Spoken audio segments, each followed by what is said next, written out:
포스코에서 포스코의 불법 파견을 인정한 가운데 신임 최정우 회장이 정규직 전환에 적극 나설지 관심이 모아지고 있습니다.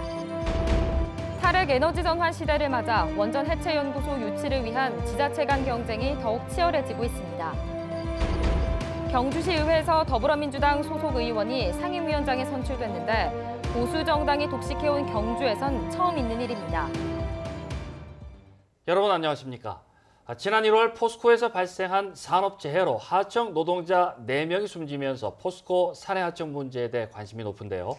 불법 파견을 인정한 2심 판결에 더해 문재인 정부의 정규직 전환 방침까지 나오면서 차기 최정우 포스코가 본격적인 정규직 전환에 나설지 주목됩니다. 장미쁨 기자가 보도합니다.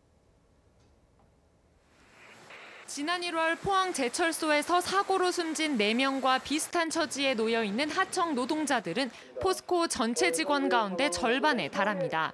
이들은 지난 2011년 포스코 직원들과 같은 생산 라인에서 일하면서도 다른 회사 소속이어서 각종 차별에 시달리고 있다며 정규직임을 인정해달라는 소송을 냈습니다.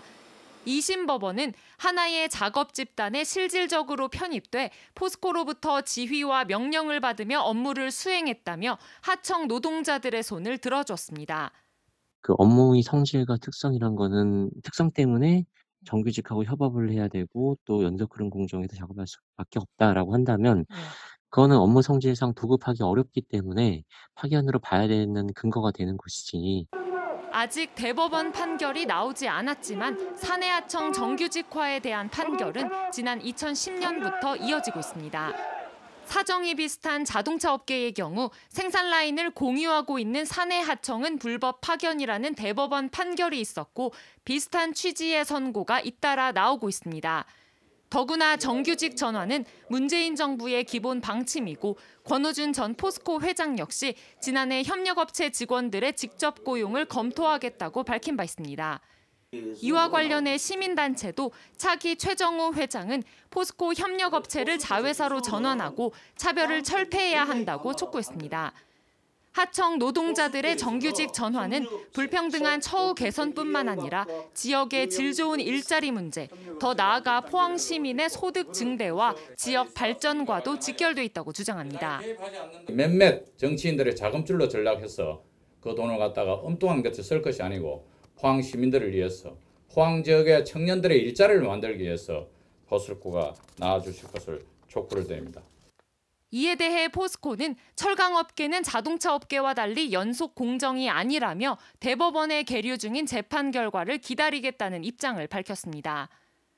한편 금속노조는 지금까지 포스코 하청 노동자 600여 명이 같은 소송을 냈거나 낼 예정이라며 포스코가 판결을 받아들여 정규직 전환에 적극 나설 것을 촉구했습니다. MBC 뉴스 장미쁨입니다. 제8대 경주시의회가 오늘 상임위원장 선출을 끝으로 전반기 원구성을 마쳤습니다. 문화행정위원장에는 자유한국당 최덕규 의원이, 경제도시위원장에는 자유한국당 장동호 의원이 각각 선출됐고 의회 운영위원장에는 더불어민주당 한영태 의원이 선출돼 경주시의회 역대 최초의 민주당 상임위원장이 나왔습니다. 경주시의회는 이달 중순쯤 첫 임시회를 열 예정입니다. 탈핵 에너지 전환 시대를 맞아 차세대 원전 산업의 핵심인 원전 해체 연구소 유치를 위한 지자체 간의 경쟁이 더욱 치열해지고 있습니다. 경북은 경주에 원전 해체 연구소가 포함된 원자력 안전 연구단지를 조성하는 이른바 원전 산업 패키지 유치 전략을 내세워 부산, 울산과 경쟁을 벌이고 있습니다. 이규설 기자가 보도합니다. 지자체 간 원전 해체 연구소 유치 경쟁은 지난해 문재인 대통령의 연설로 촉발됐습니다. 원전 해체 기술력 확보를 위해 동남권 지역에 관련 연구소를 설립하고 적극 지원하겠습니다. 연설의 핵심 키워드인 동남권 지역에 대한 해석을 두고 경북은 월성원전과 한수원 본사, 방패장에 있는 동경주가 유력하다고 생각하고 있고 부산은 해체 대상 원전인 고리 1호기가 위치한 기장에, 울산은 원전 해체 기술 연구기관과 인접해 있는 울주군 일대에 원전 해체 연구소가 들어와야 한다고 생각하고 있습니다. 경북은 치열한 유치 경쟁에서 승리하기 위해 경주에 원전 해체 연구소가 포함된 1조 원 규모의 원자력 안전 연구단지를 조성하는 이른바 원전 산업 패키지 유치 전략을 내세워 원전 해체 연구소 유치에 나섰습니다. 이 세 개를 경주의 원자력 안전 연구단지에 포진시켜서 국내 원전 산업의 중심지로 메카로 거듭나고자 합니다. 하지만 원전 해체 연구소 유치에 따른 경제적 파급 효과가 실제보다 터무니없이 과장되어 있다는 분석도 있습니다. 또 사용 후 핵폐기물 처분과 연계된 연구나 저장 시설이 포함될 경우 해당 지역의 반발과 사회적 파장을 불러일으킬 수 있어 신중한 접근이 필요하다는 지적도 제기됩니다. 정부에서 탈핵 에너지 전환을 선언한 만큼 순수하게 원전 해체를 위한 연구소를 하는 것은 괜찮죠. 하지만 제2원자력연구원처럼 고준의 핵폐기물을 반입해서 연구하는 시설을 우리 지역에 해서는 안 됩니다. 원전 해체 연구소 유치는 차세대 원전 산업의 주도권과 직결되지만 철저한 경제성 분석과 함께 안전성에 대한 고민도 함께 이뤄져야 한다는 지적입니다. MBC 뉴스 이규설입니다. 포항 지역 시민사회단체와 대학이 중심이 된 지진 지열발전 공동연구단이 이달 말 서울과 포항에서 그동안의 활동과 연구 결과를 공개합니다. 중간 보고에선 지열발전소와 포항 지진 유발 연관성 분석 내용, 지열발전소 부지 선정 과정의 과학적 적정성 여부 등에 대한 분석 결과를 발표합니다. 또 지열발전소와 유발 추정 지진에 관한 모든 자료에 대해 정보 공개를 요청하고 스위스 바젤 등의 사례를 종합해 소송 준비를 진행하는 등 모든 절차를 설명할 예정입니다.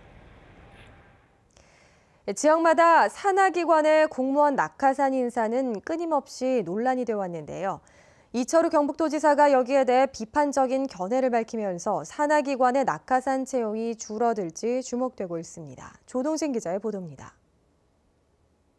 경북도 내 출자 출연기관 발전 방안 토론에서 이철우 경북도지사는 산하기관장의 임명에 대해 분명한 입장을 밝혔습니다. 산하기관은 공무원 자리를 연장하는 것이 아니라며 그동안 관행적으로 이어져온 낙하산 인사에 대해 비판적인 견해를 밝힌 것입니다.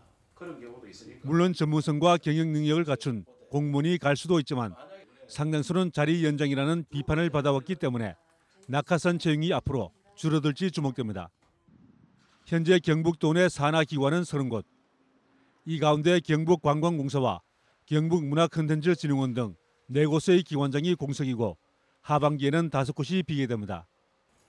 기관장 가운데는 경북도 공무원 출신이 12명, 주요 직위도 15명 가운데 도 출신이 12명으로 많아 낙하산 논란이 끊이지 않았습니다.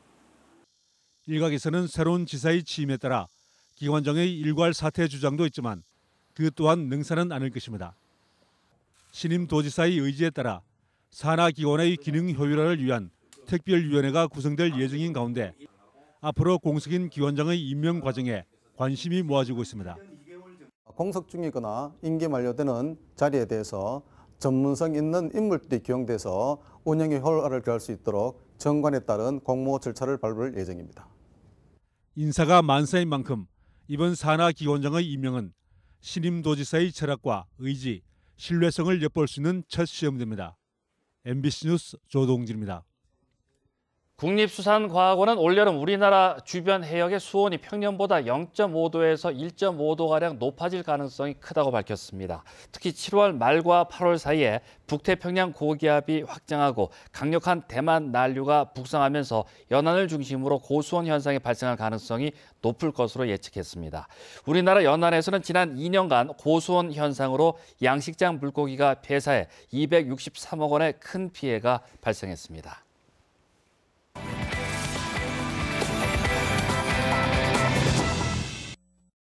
지난 2001년 시작된 포항 바다국제연극제가 올해로 18회를 맞았습니다. 지난해 도입됐던 유료 좌석제는 없애고 작품 간 경쟁 시스템은 유지됩니다. 김정진 아나운서가 소개해드립니다. 제18회 포항바다국제연극제의 개막은 세계 무대에서 인정받은 극단 초인의 무언극, 기차가 알립니다. 경쟁 부문 출품작과 초청작은 모두 15편으로 연령과 취향에 따라 골라볼 수 있도록 다양한 작품을 선보입니다. 베트남 극단의 황금수탉은 어린이와 함께하기 좋은 작품이며 우리에겐 내일이 있다와 성실하고 창조적인과 같은 작품은 직장인의 애환을 담았습니다. 실험적이거나 소소한 일상을 다룬 작품, 중장년층을 겨냥한 작품들도 준비됐습니다. 개막 작품과 폐막 작품은 자신 있게 권해드릴만 합니다. 그다음 거기 15개의 작품이 그 안에 포진이 되어 있는데요. 아마 선택의 여지가 있게 굉장히 즐거운 연극 감상을 하실 수가 있을 겁니다.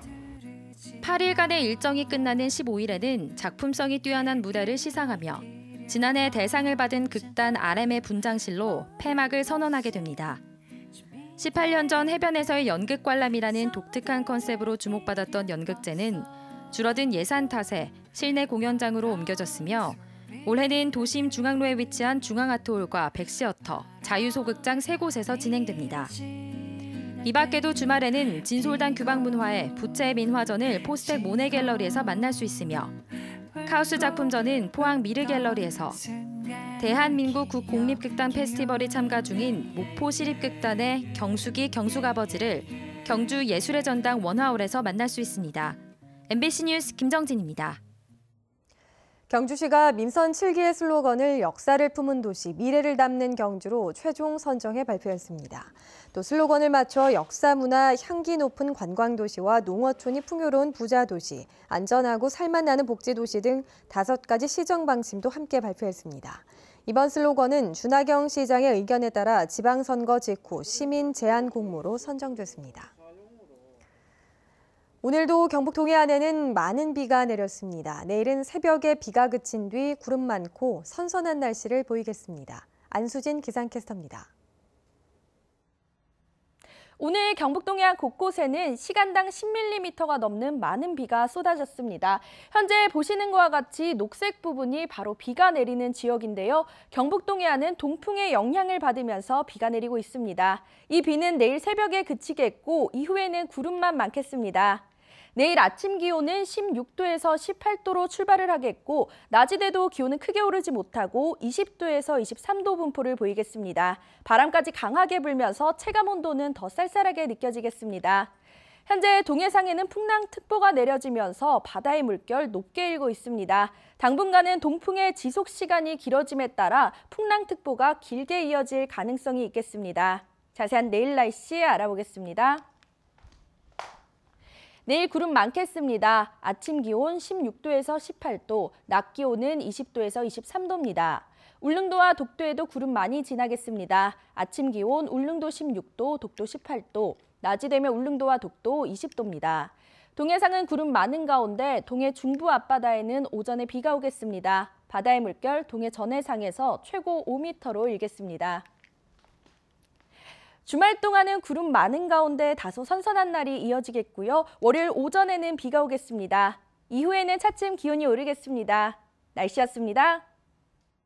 포항 테크노파크는 지난해 발생한 지진으로 피해를 입은 지역 기업을 위한 긴급 종합 지원 대책을 추진합니다. 지원 대상은 지난해 포항 지진 이전 포항에 사업자로 등록한 기업이며 지원 내용은 마케팅과 시제품 제작, 제품 고급화 인증, 디자인 개발 등입니다. 이상으로 포항 MBC 뉴스 데스크를 마칩니다. 여러분 고맙습니다.